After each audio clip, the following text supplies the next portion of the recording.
Et nous revoici réunis à nouveau. Bonjour, bonjour à tous. Eh bien, pour notre dernier tour de piste, pour finir ces chapitres du courant miracle, c'est notre dernière lecture qui clôture le chapitre 31 aujourd'hui. Nous reviendrons, ne vous inquiétez pas, pour relire les 2, 3 premiers qui manquent, puisque le début, il y a 2 ans, c'était un peu cacafouillage. Bon, c'était le démarrage qu'on a fait comme on a pu. Ça a pris forme au fur et à mesure. Puis, de toute façon, il y a des passages qui n'ont pas été lus. Donc, on reviendra cet été, au mois de juillet, puisque de toute façon, personne ne peut partir en vacances. Hein. On est bien d'accord. Les frontières sont fermées. Donc, ça va vous occuper. Voilà, pour l'instant, une petite pause. Il y aura peut-être d'autres choses qui seront faites. Bon, de toute façon, au fur et à mesure, vous verrez bien. Si vous êtes abonné à ma chaîne YouTube, pour ceux qui ne sont pas dans le groupe, bah voilà, vous recevrez les notifications. S'il y a des nouvelles vidéos entre-temps, il risque d'y en avoir, à mon avis.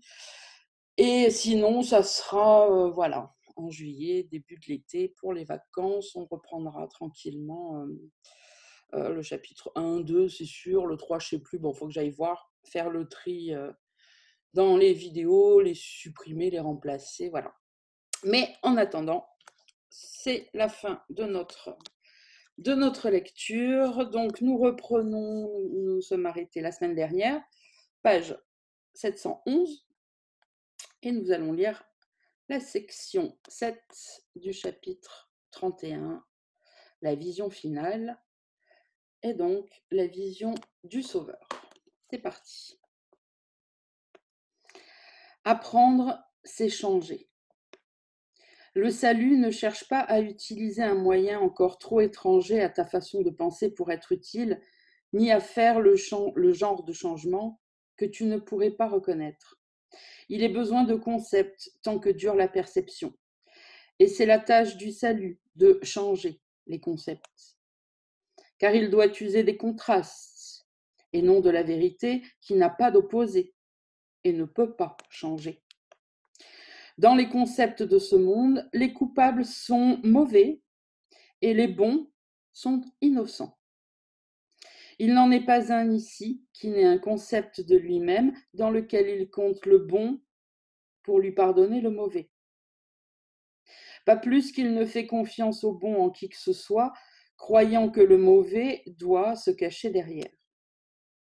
Ce concept met l'accent sur la traîtrise et la confiance devient impossible. Et cela non plus ne peut changer tant que tu perçois le mauvais en toi. Tu ne peux pas reconnaître tes mauvaises pensées tant que tu vois une valeur dans l'attaque. Tu les percevras parfois, mais tu ne verras pas qu'elles sont insignifiantes.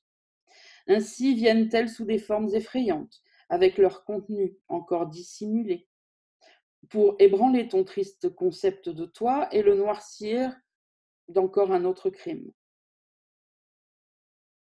Tu ne peux pas te donner toi-même ton innocence, car la confusion en toi est trop grande pour savoir ce que tu es. Mais si un seul frère se montrait à tes yeux entièrement digne de pardon, alors ton concept de toi-même serait complètement changé. Tes mauvaises pensées ont été pardonnées avec les siennes, parce que tu n'en laisses aucune t'affecter. Tu ne choisis plus d'être le signe du mal et de la culpabilité en lui. Et comme tu donnes ta confiance à ce qui est bon en lui, tu la donnes au bon en toi.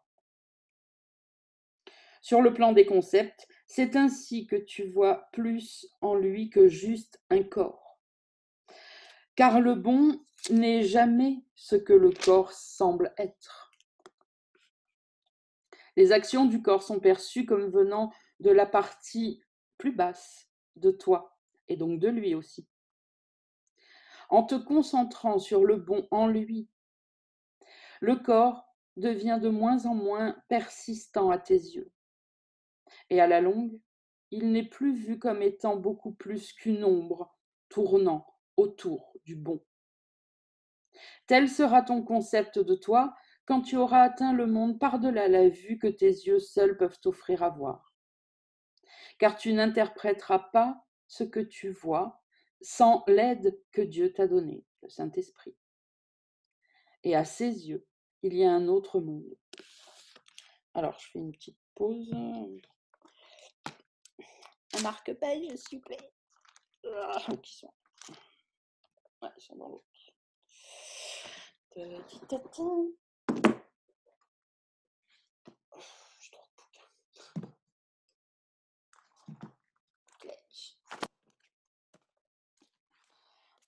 Voilà, c'était là.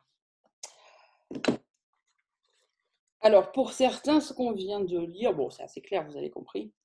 De toute façon, c'est toujours pareil.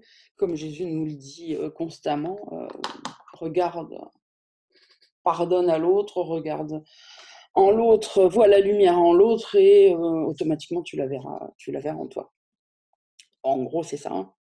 Et donc, pour certains, ça doit vous rappeler un exercice que je vous ai souvent proposé. Alors, je ne me souviens plus si c'est sur le groupe directement, si c'est pendant une journée d'éveil, des journées d'éveil, des retraites, je ne sais plus. Mais bon, j'en ai déjà parlé, donc là, on va le redire pour tout le monde. En comprenant là ce qu'on vient de lire et qui va continuer, il y a un super exercice que chacun peut faire. Faites une liste avec les quelques personnes envers lesquelles vous avez plus de griefs dans votre vie, ou que vous avez du mal à aimer, dites-le comme vous voulez, ou que vous détestez tout simplement. Qu'elles soient des personnes de votre entourage ou que ce soit des personnalités publiques d'ailleurs, vivantes ou mortes, peu importe.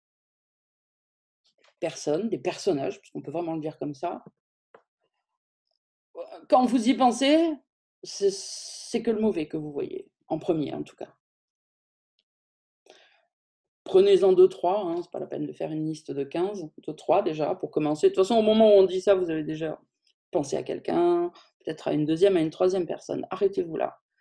Prenez une page à 4 par personne et essayez de trouver des qualités à cette personne. Voyez ce que vous arrivez à sortir. Peut-être qu'au début, vous n'y arriverez pas. Mais il y en a forcément. Pensez à vous, c'est pareil. On n'a pas que des qualités, hein, on a tous des défauts. Mais on a forcément les deux. Et si vraiment vous n'arrivez pas à voir une qualité, alors essayez de marquer peut-être la qualité que vous soupçonnez, que vous imaginez et que vous voudriez découvrir et demander au Saint-Esprit. Mais bon, si vous le faites avec des personnes de votre entourage que vous connaissez, il y a forcément des bonnes choses chez cette personne. Une qualité, un comportement, peut-être même d'ailleurs quelque chose que vous enviez, et c'est pour ça aussi que vous ne l'aimez pas. Parce qu'il y a une jalousie, il y a une...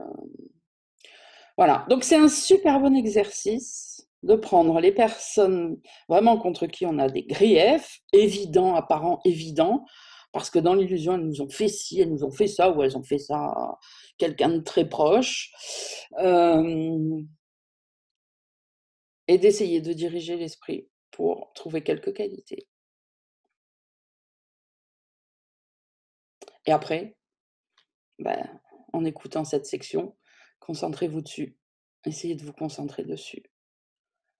Et puis, laissez tout le blabla venir qui va vous dire tous les défauts, toutes les erreurs de cette personne. Et c'est un superbe exercice de pardon. Voilà, souvenez-vous de pardonner, de le donner au Saint-Esprit, etc., etc. On continue donc.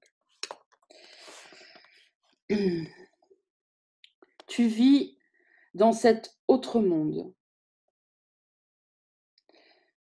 tout autant que dans celui-ci. Car les deux sont des concepts de toi qui peuvent être interchangés mais jamais tenus conjointement. Le contraste est bien plus grand que tu ne le penses, car tu aimeras ce concept de toi parce qu'il n'a pas été fait pour toi seul. Né en tant que don offert à quelqu'un qui n'est pas perçu comme étant toi, il t'a été donné, car ton pardon, à lui offert, a maintenant été accepté pour vous deux. Aie foi en celui qui marche avec toi, afin que ton effrayant concept de toi puisse changer. Regarde le bon en lui. Donc celui qui marche avec toi, il est bien question de nos frères là, qui sommes tous sur le même chemin pour entrer à Dieu, conscient ou inconscient. Okay, donc, aie foi en celui qui marche avec toi. Hein, on voit bien comme de toute façon, automatiquement, notre esprit, et parce qu'aussi c'est souvent comme ça qu'on nous a éduqués, nous dit de se méfier de tout et de tout le monde, notamment des inconnus, et des fois même encore plus de ceux que tu connais. Oh là là, ils sont capables de te trahir, t'imagines même pas comment. En fait, c'est que ça, de la méfiance. Donc là, vous voyez, Jésus nous dit, aie foi en celui qui marche avec toi, afin que ton effrayant concept de toi puisse changer. Regarde le bon en lui, afin de ne pas être effrayé par tes mauvaises pensées, parce qu'elles n'obscurcissent plus la vue que tu as de lui. Et tout ce que requiert cet heureux changement, c'est que tu sois désireux de le laisser se produire. Rien de plus n'est demandé. En son nom, rappelle-toi tout ce que t'as apporté dans son sillage, le concept de toi que tu as maintenant, et accueille l'heureux contraste qui t'est offert. Tends la main pour que tu aies le don du doux pardon que tu offres à ceux qui en ont le même besoin que toi. Et laisse le cruel concept de toi être changé en un concept qui apporte la paix de Dieu. Vous voyez, là, c'est pareil, il est en train de nous dire, de toute façon, ça, il a commencé la section en nous précisant ça. De toute façon, tant que tu es là, tu auras besoin de concept. Tu ne peux pas le supprimer complètement. Donc là, il nous dit, change ton concept mauvais en concept bon, en gros. C'est exactement comme quand il nous dit, quand il nous explique le rêve heureux, quelques chapitres avant, et qu'il nous dit, change ton rêve de cauchemar, de jugement et d'attaque en rêve heureux. Et c'est quoi un rêve heureux? Un rêve de pardon. C'est pareil. C'est ça qu'on doit atteindre.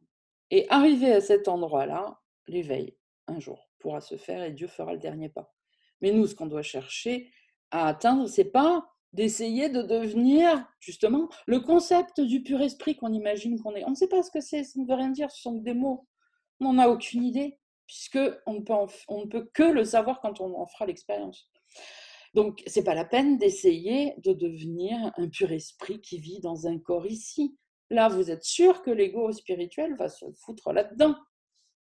C'est évident, puisque c'est impossible de l'imaginer. C'est impossible, c'est au-delà de l'imagination. Et c'est pour ça qu'il nous dit, mais par contre, change ton concept.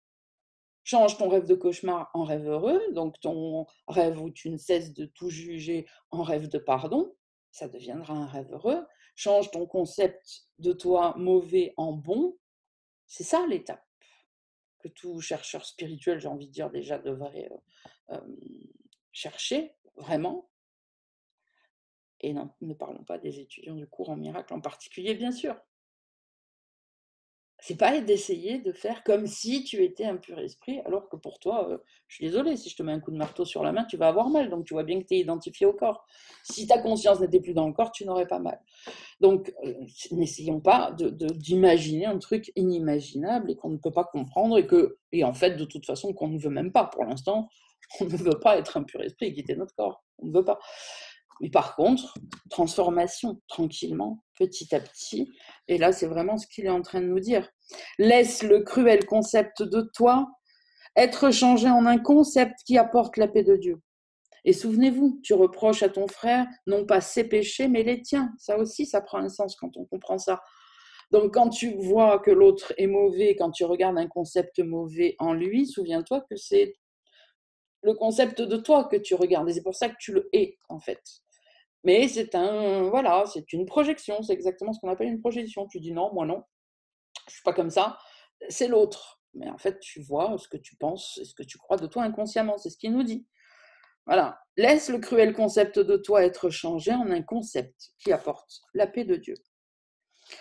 Le concept de toi que tu as maintenant garantirait que ta fonction ici ne serait jamais accomplie ni remplie.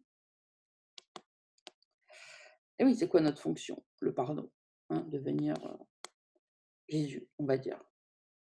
C'est le modèle parfait. Mais le concept que tu as de toi maintenant, pauvre petite chose, pécheur, alors soit mauvaise, soit des fois victime, soit machin, enfin bon, bref. Ce concept de toi maintenant garantirait que ta fonction ici ne serait jamais accomplie ni remplie. C'est-à-dire, je ne peux pas pardonner, je ne peux pas m'éveiller, je ne peux pas. Voilà. Si je reste ce que je suis, t'es mort. Et c'est ça que cherche l'ego, en fait. Donc, c'est cette transformation-là dont il est question.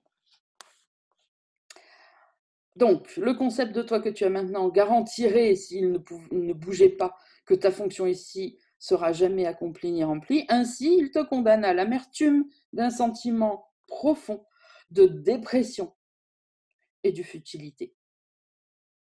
Or, il n'a pas besoin d'être fixe, à moins que tu ne choisisses de le tenir au-delà de tout espoir de changement, et de le garder statique et dissimulé dans ton esprit. Donne-le plutôt à celui qui comprend les changements dont il a besoin pour le laisser remplir la fonction qui t'a été donnée pour t'apporter la paix, afin que tu offres la paix pour l'avoir à toi. Donc donne plutôt au Saint-Esprit, évidemment il s'agit de lui, le concept de toi. Donne plutôt à celui qui comprend les changements dont ce concept a besoin, dont il a besoin, pour le laisser remplir la fonction qui t'a été donnée pour t'apporter la paix, afin que tu offres la paix pour l'avoir à toi.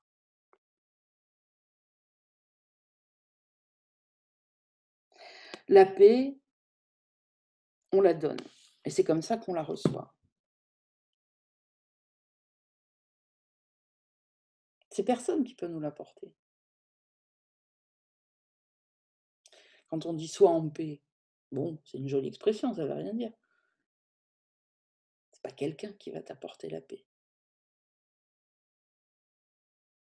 C'est tu fais la paix en toi et tu la donnes. Et c'est comme ça que tu l'as. Et que tu la multiplies et que tu la gardes. Les alternatives sont dans ton esprit pour être utilisées. Et tu peux te voir toi-même d'une autre façon. Ne préférerais-tu pas te voir toi-même comme nécessaire au salut du monde plutôt que comme l'ennemi du salut? Le concept de soi se dresse comme un bouclier, une barricade silencieuse devant la vérité qu'elle cache à ta vue. Toutes les choses que tu vois sont des images, parce que tu les regardes comme à travers une barrière qui affaiblit ta vue et fausse ta vision, de sorte que tu ne vois rien avec clarté. La lumière est tenue loin de tout ce que tu vois. Au maximum, tu aperçois une ombre de ce qui se trouve au-delà. Au minimum, tu ne fais que regarder les ténèbres et percevoir les terrifiantes imaginations qui viennent des pensées et des concepts coupables nés de la peur. Et ce que tu vois est l'enfer, car la peur est l'enfer.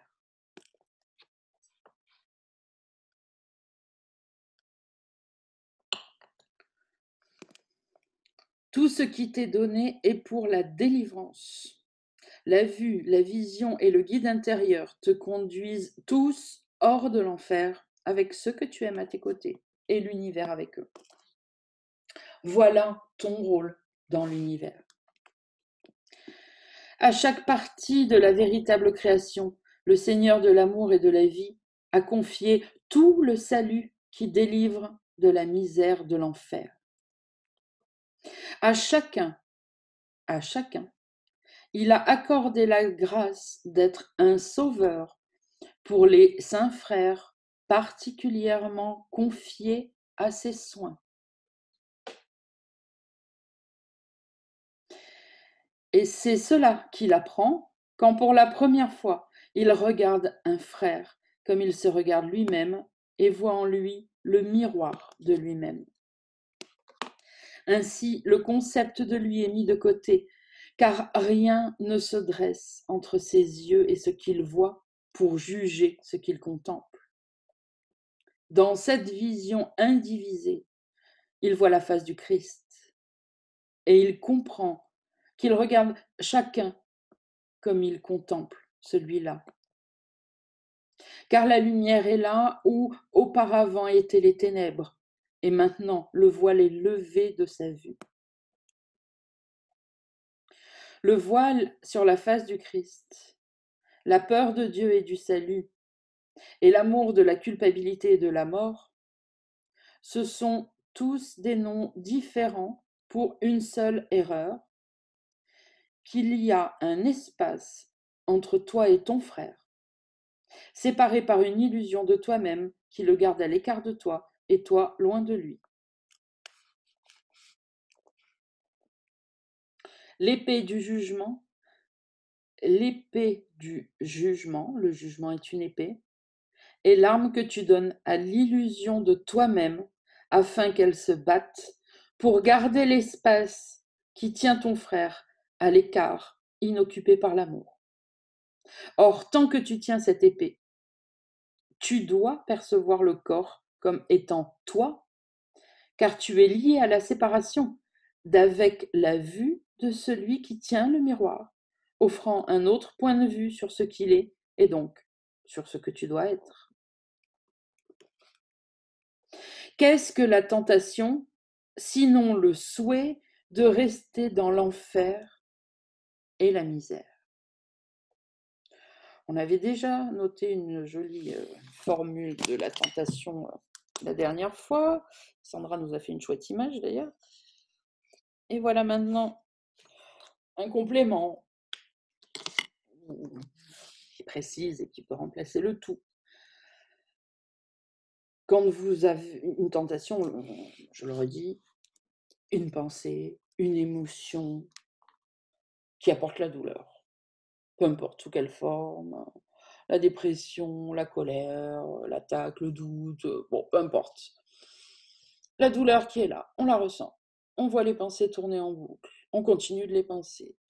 Et on pleure, et on a du chagrin, ou alors on est en colère. Encore une fois, ça s'exprime peu importe comment.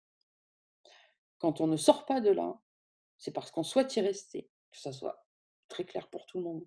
Là, c'est ce qu'il nous dit. Qu'est-ce que la tentation, sinon le souhait de rester dans l'enfer et la misère?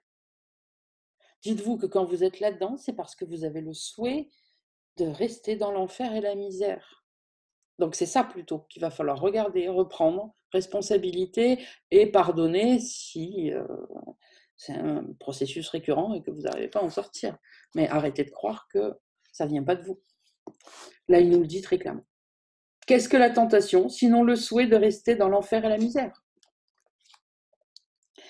Et qu'est-ce que cela pourrait faire surgir, sinon une image de toi-même qui peut être misérable, bien sûr, et rester dans l'enfer et le tourment. Et c'est bien d'ailleurs comme ça qu'on se voit dans ces moments-là, comme une pauvre petite chose misérable.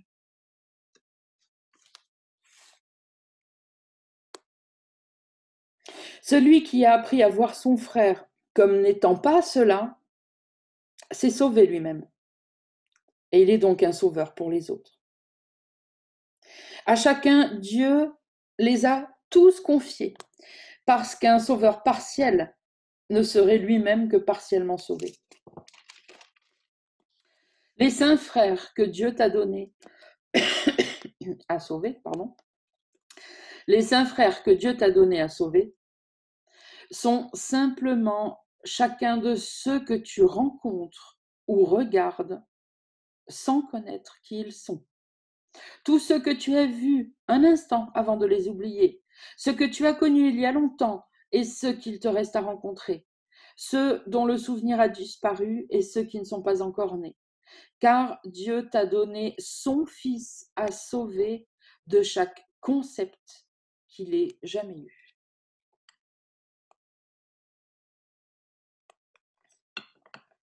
Or, tant que tu souhaites rester en enfer, Comment pourrais-tu être le sauveur du Fils de Dieu? Comment connaîtrais-tu sa sainteté tandis que tu le vois à part de la tienne? Car la sainteté se voit par des yeux saints, qui regardent l'innocence au-dedans et s'attendent donc à la voir partout. Ainsi, il l'appelle en tout ce qu'ils regardent, afin qu'ils soient ce qu'ils attendent d'eux. Voici la vision du Sauveur. Qu'il voit son innocence en tout ce qu'il regarde et voit partout son propre salut. Il ne tient aucun concept de lui-même entre ses yeux calmes et ouverts et ce qu'il voit. Il apporte la lumière à ce qu'il regarde pour le voir tel que c'est réellement. Quelle que soit la forme que la tentation semble prendre, elle ne fait toujours que refléter un souhait d'être un soi que tu n'es pas. Et de ce souhait surgit un concept qui t'enseigne que tu es la chose que tu souhaites être. Et cela restera ton concept de toi jusqu'à ce que le souhait qu'il a engendré ne te soit plus cher. Mais tant que tu le chéris, tu regarderas ton frère à la ressemblance du soi dont le souhait avait engendré l'image de toi. Car voir ne peut que représenter un souhait n'ayant pas le pouvoir de créer. Or, tu peux regarder avec amour ou regarder avec haine, selon que tu as fait le simple choix de te joindre à ce que tu vois ou de rester à part et séparé.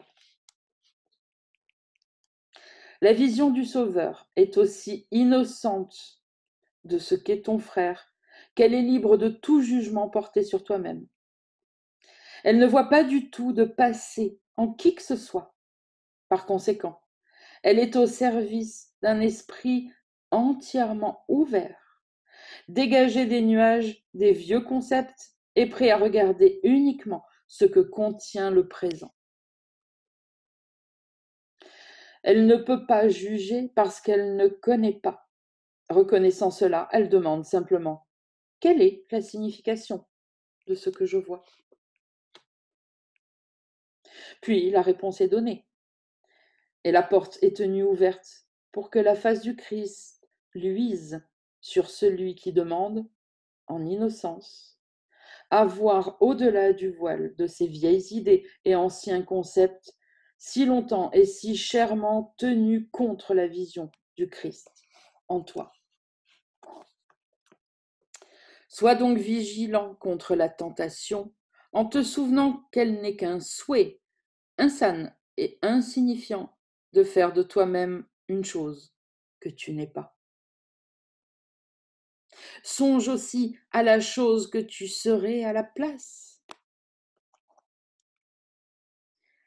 C'est une chose de folie, de douleur et de mort, une chose de trahison et de noir désespoir, de rêve qui s'effondre, et le seul espoir qui reste est de mourir et de mettre fin au rêve de la peur.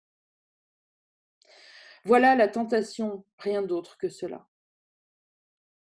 Peut-il être difficile de choisir de la rejeter?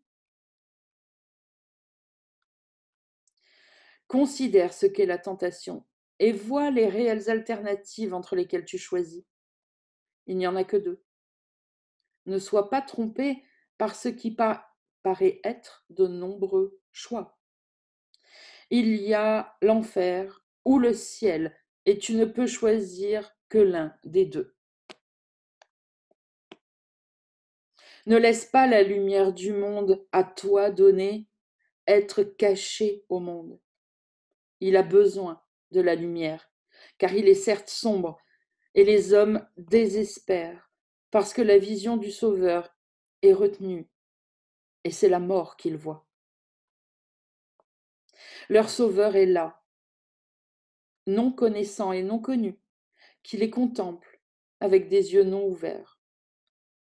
Et ils ne peuvent pas voir jusqu'à ce qu'il les ait regardés avec des yeux qui voient, et leur ait offert le pardon avec le sien.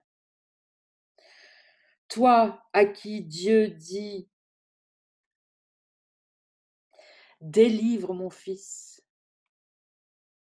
peux-tu être tenté de ne pas écouter quand tu apprends que c'est pour toi qu'il demande délivrance? Et quoi d'autre que cela ce cours voudrait-il enseigner? Et quoi d'autre que cela y a-t-il à apprendre pour toi?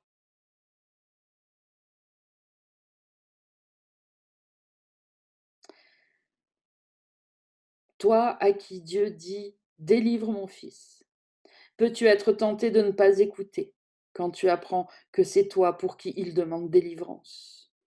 Souvenez-vous de cette phrase. Délivre mon fils, c'est resté pendant 1 an sur le miroir de ma salle de bain. L'endroit où on va le plus souvent, en plus en ce moment encore plus, puisqu'on se lave les mains dans ce milliard de fois par jour. Voilà. C'est la première fois que j'avais lu ça, j'avais trouvé merveilleux, et évidemment. Et il n'y a pas si longtemps que ça, il y a 1 an ou 2, je l'avais mis pour bien ancrer. Délivre mon fils. Et vous pouvez mettre le reste si vous avez un grand miroir. Ça, c'est vous qui voyez. Mais bon, je me rappelais de toute la phrase, donc c'était bon, c'était juste ça dont j'avais besoin, mais voilà. Et vous pouvez peut-être rajouter et le Fils de Dieu, c'est moi. Enfin voilà, le but, c'est pas juste de lire des mots en ayant oublié au quotidien ce que ça veut dire. Vous comprenez bien que voilà. Allez, on continue avec la merveilleuse section choisie à nouveau.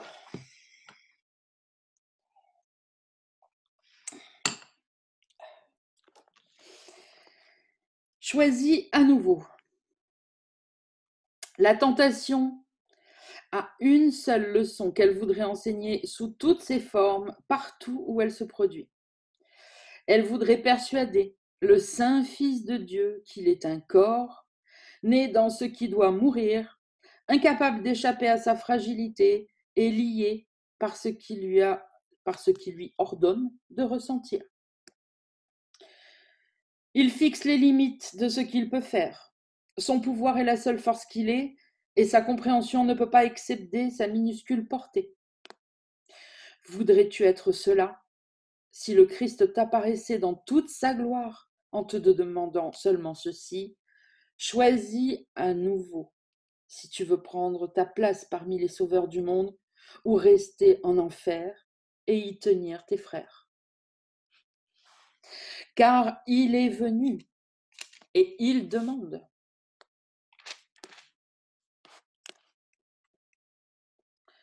Comment fais-tu ce choix?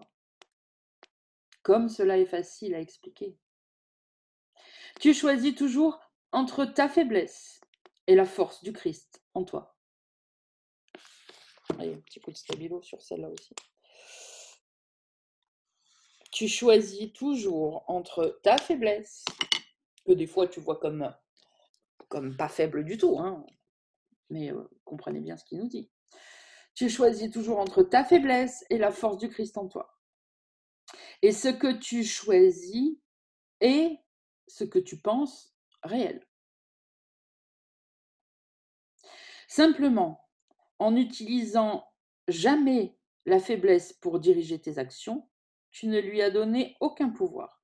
Et la lumière du Christ en toi est mise en charge de tout ce que tu fais. Car tu lui as apporté ta faiblesse et il t'a donné sa force à la place. Les épreuves ne sont que des leçons que tu as manqué d'apprendre et qui te sont présentées à nouveau. De sorte que là où tu avais fait le mauvais choix auparavant, tu peux maintenant en faire un meilleur, échappant ainsi de toute la douleur que t'avait apporté ce que tu as choisi auparavant. Bon, tout le monde la connaît par cœur, celle-là. Dans chaque difficulté, chaque détresse, chaque perplexité, le Christ t'appelle et dit doucement, « Mon frère, choisis à nouveau. » Il ne voudrait pas laisser une seule source de douleur non guérie, ni aucune image pour voiler la vérité. Il voudrait enlever toute la misère de toi que Dieu a créée comme un autel à la joie. Il ne voudrait pas te laisser inconsolé, seul dans des rêves d'enfer, mais il voudrait délivrer ton esprit de tout ce qui te cache sa face. Sa sainteté est tienne parce qu'il est le seul pouvoir qui est réel en toi. Sa force est tienne parce qu'il est le soi que Dieu a créé comme son seul fils. Les images que tu fais ne peuvent prévaloir contre ce que Dieu lui-même voudrait que tu sois. N'aie jamais peur donc de la tentation, mais voilà telle qu'elle est. Une autre chance de choisir à nouveau et de laisser la force du Christ prévaloir en chaque circonstance et en chaque endroit où tu avais auparavant élevé une image de toi-même. Car ce qui paraît cacher la face du Christ est impuissant devant sa majesté et disparaît devant sa sainte vision. Les sauveurs du monde qui voient comme lui sont simplement ceux qui choisissent sa force au lieu de leur propre faiblesse vue à part de lui. Et ils rédimeront le monde, car ils sont joints dans toute la puissance de la volonté de Dieu. Et ce qu'ils veulent est seulement ce qu'il veut. Apprends donc l'heureuse habitude de répondre à toute tentation de te percevoir toi-même comme faible et misérable par ces mots. Je suis tel que Dieu m'a créé. Son fils ne peut pas souffrir. Et je suis son fils. Et celle-là, elle est sur le miroir de la cuisine. Oui, j'ai un miroir dans la cuisine. Et alors?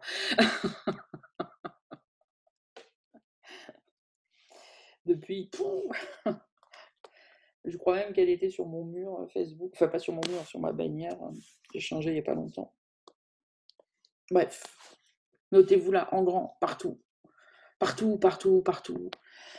Sur les miroirs, sur les murs, sur les blocs-notes, derrière les portes. C'est la chose la plus importante que vous devez vous souvenir. Je suis tel que Dieu m'a créé. Son fils ne peut pas souffrir. Et je suis son fils. Ainsi, la force du Christ est invitée à prévaloir, remplaçant toute ta faiblesse par la force qui vient de Dieu et ne peut jamais faillir.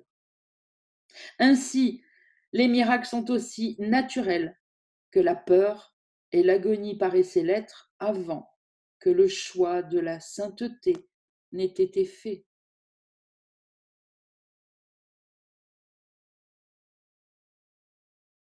Car avec ce choix, toutes les fausses distinctions ont disparu, les alternatives illusoires sont mises de côté, et rien ne reste pour interférer avec la vérité.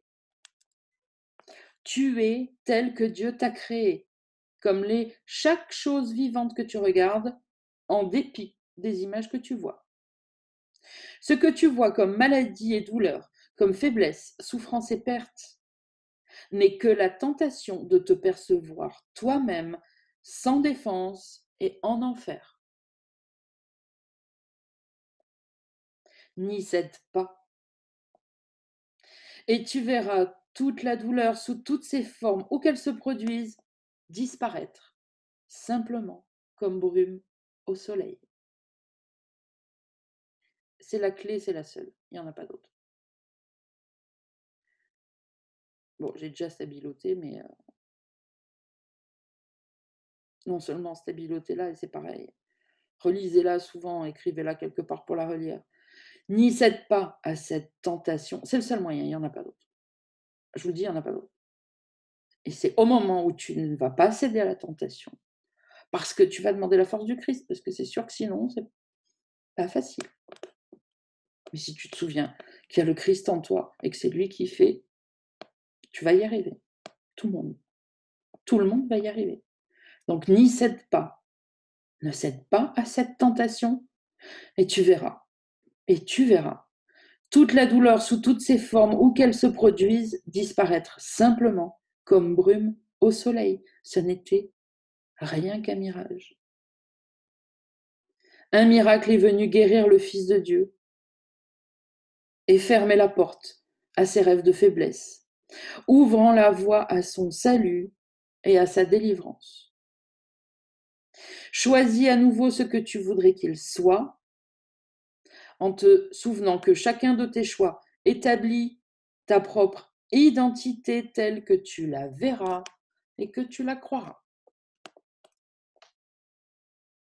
Ne me nie pas le petit don que je demande, quand en échange je dépose à tes pieds la paix de Dieu et le pouvoir d'apporter cette paix à quiconque va errant dans le monde, incertain et seul, et dans une constante frayeur. Car il t'est donné de te joindre à lui, et par le Christ en toi, pas à l'extérieur, pas le Saint-Esprit là-haut, en toi, de dévoiler ses yeux et de laisser voir le Christ en lui. Mes frères, dans le salut, ne manquez pas d'entendre ma voix et d'écouter mes paroles. Je ne demande que votre propre délivrance. Il n'y a pas de place pour l'enfer dans un monde dont la beauté peut encore être si intense et si intégrale qu'il n'y a qu'un pas de là au ciel.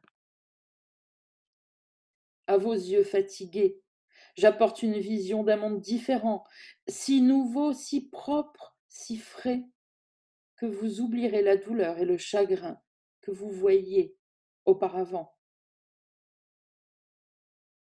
Or, c'est une vision que vous devez partager avec tous ceux que vous voyez, car autrement, vous ne la verrez pas. C'est en offrant ce don que vous le faites vôtre. Et Dieu a décrété avec amour et bonté qu'il était pour vous, ce don. Réjouissons-nous de pouvoir parcourir le monde et trouver de si nombreuses occasions de percevoir encore une autre situation où le don de Dieu peut à nouveau être reconnu comme nôtre.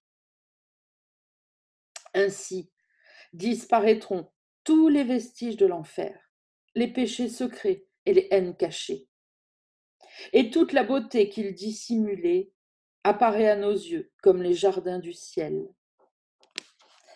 pour nous élever bien au-dessus des routes épineuses sur lesquelles nous voyagions avant que le Christ n'apparaisse. Entendez-moi, mes frères, entendez et joignez-vous à moi.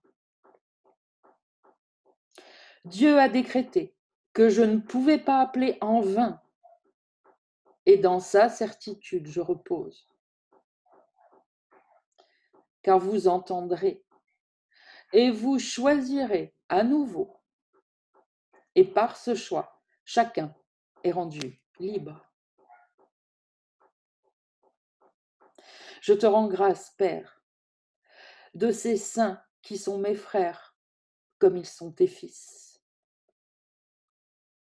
Ma foi en eux est la tienne. Je suis aussi sûre qu'ils viendront à moi, que tu l'es de ce qu'ils sont et seront à jamais. Ils accepteront le don que je leur offre parce que tu me l'as donné en leur nom. Et comme je ne voudrais faire que ta sainte volonté, ainsi choisiront-ils. Je te rends grâce pour eux. Le chant du salut résonnera de par le monde chaque fois qu'ils choisiront, car nous sommes unis dans un même but, et la fin de l'enfer est proche.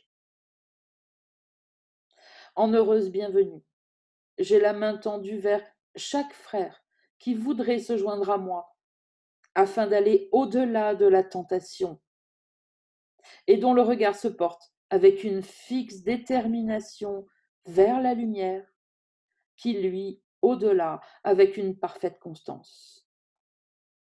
Donne-moi les miens, car ils t'appartiennent. Pourrais-tu échouer en ce qui n'est que ta volonté. Je te rends grâce de ce que sont mes frères. Au fur et à mesure que chacun choisit de se joindre à moi, le chant de grâce qui monte de la terre vers le ciel grandit de petites bribes éparses de mélodies en un seul cœur qui embrasse toute chose d'un monde rédimé de l'enfer et te rend grâce. Et maintenant, nous disons Amen. Car le Christ est venu habiter dans la demeure que tu as établie pour lui avant que le temps fût, dans la calme éternité. Le voyage s'achève et prend fin à l'endroit où il a commencé, et il n'en reste plus aucune trace. Aucune foi n'est plus accordée à aucune illusion, et pas une tache de ténèbres ne reste encore pour cacher à quiconque la face du Christ. Ta volonté est faite, complète et parfaitement. Et toute la création te reconnaît et te connaît comme la seule source qu'elle est. Pareil à toi, par sa clarté, la lumière rayonne de tout ce qui vit et se meut en toi. Car nous sommes rendus là où nous tous ne faisons qu'un. Et nous sommes chez nous, où tu veux que nous soyons.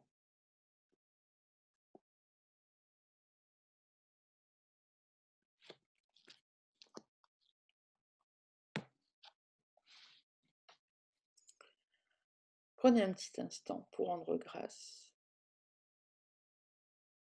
à notre Père, qui a créé tant de beauté, tant de magnificence pour nous et qui n'attend que notre bonne volonté, notre désir de ne plus céder aux tentations du monde, des pensées, des émotions, des circonstances, pour rentrer, pour se souvenir de tous ces dons merveilleux qu'il nous a offerts, d'arrêter de lui dire non, d'arrêter de les rejeter et de rentrer tous ensemble chez nous, où nous ne faisons qu'un, puisque Dieu n'a qu'un seul Fils, et c'est nous tous.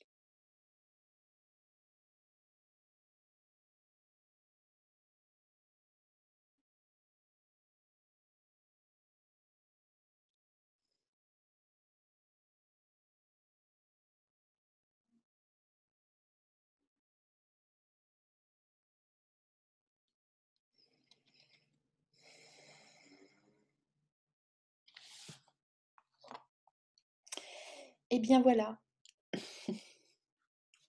voilà, c'est fini. Mais non, c'est que le début. Alors, je vous laisse entre les mains de Jésus jusqu'à la prochaine, ok? Comme je l'ai dit, nous reviendrons en juillet pour relire le début du cours. Il y aura d'autres choses, c'est sûr.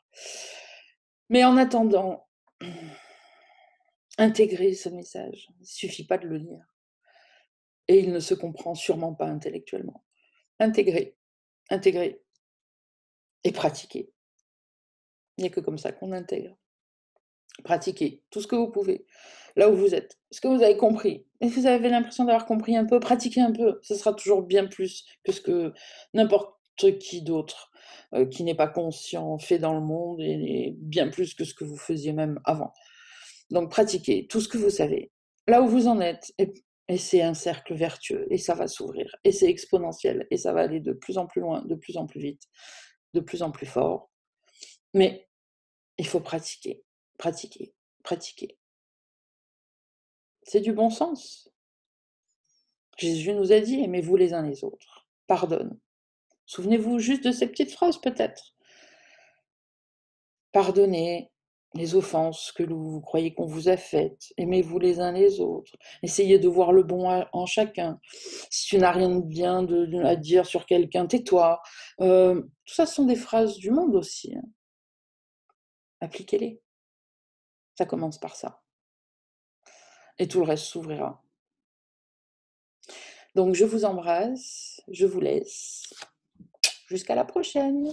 Prenez soin de votre esprit et pensez que le Saint-Esprit est en vous, pas à l'extérieur. Je vous aime.